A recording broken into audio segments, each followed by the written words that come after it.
You have always been a guy that we go to with this conversation, right?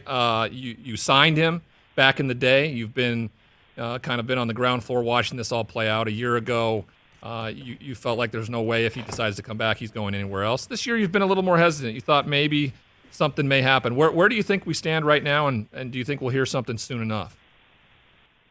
Yeah, I mean, listen, I try not to be wishy-washy. For 2 years, I've said, okay, 2021, he's back. There's nowhere to go. Packers aren't trading him. He's not going to retire. And that happened, even though a lot of people thought he was so upset he'd never show up. 2022, I have maintained, realizing I could be wrong, that I think this is the separation point between him and the Packers. A couple reasons I'll just keep going back to. Draft night 2020. Where everyone's in their basement, the COVID draft.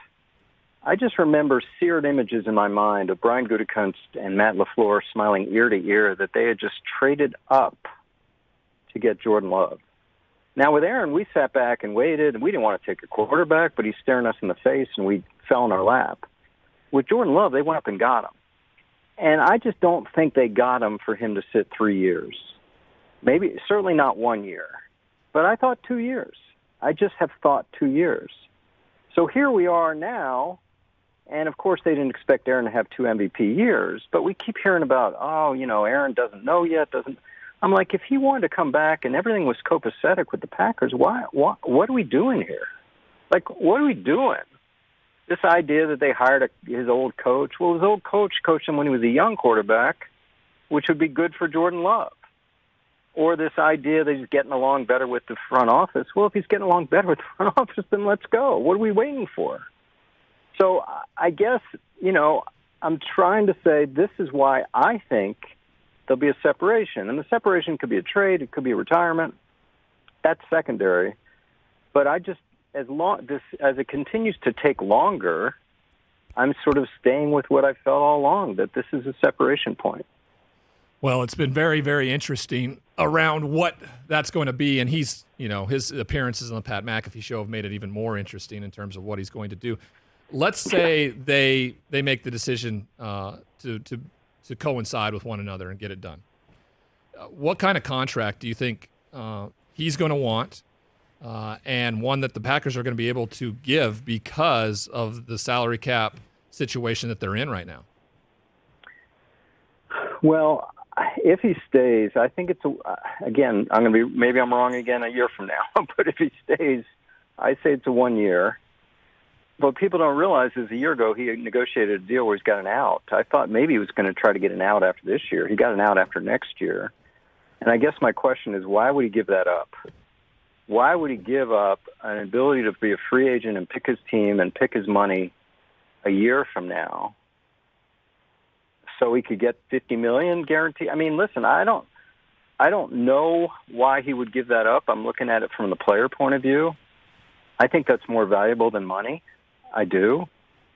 So I guess what I'm saying is they would bonus out a big bonus this year, have these dummy years in the contract, which all these teams are doing, to prorate the bonus over a bunch of years and get it done. But as you've noted from my Twitter, Ryan, past few weeks, I think this cap stuff from the public point of view is way overrated.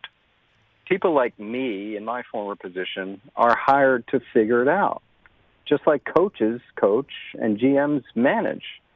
Cap managers manage the cap. So I said this in a tweet last week. I said fans and media worry a lot more about teams' caps than the teams do. They'll figure it out. Well, and that's the thought I had around all this, too, was the fact that, like, this team didn't all of a sudden go, oh, my gosh, we're this much over the cap. They knew it going into it. They had a plan in place, and they've already started to execute it, right? They've cut about half of that $50+ million off the cap, and if they renegotiate Rodgers, if he's able to come back, I mean, that's $46 million in dead money that goes away and is redistributed other places.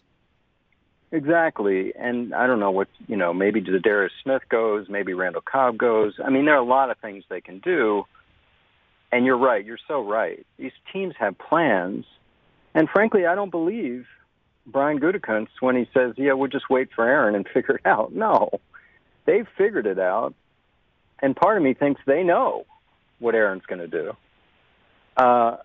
they have figured it out. That's what their job is to do, and all these teams. Yeah. They don't wake up in February and say, "Oh boy, what do we do?"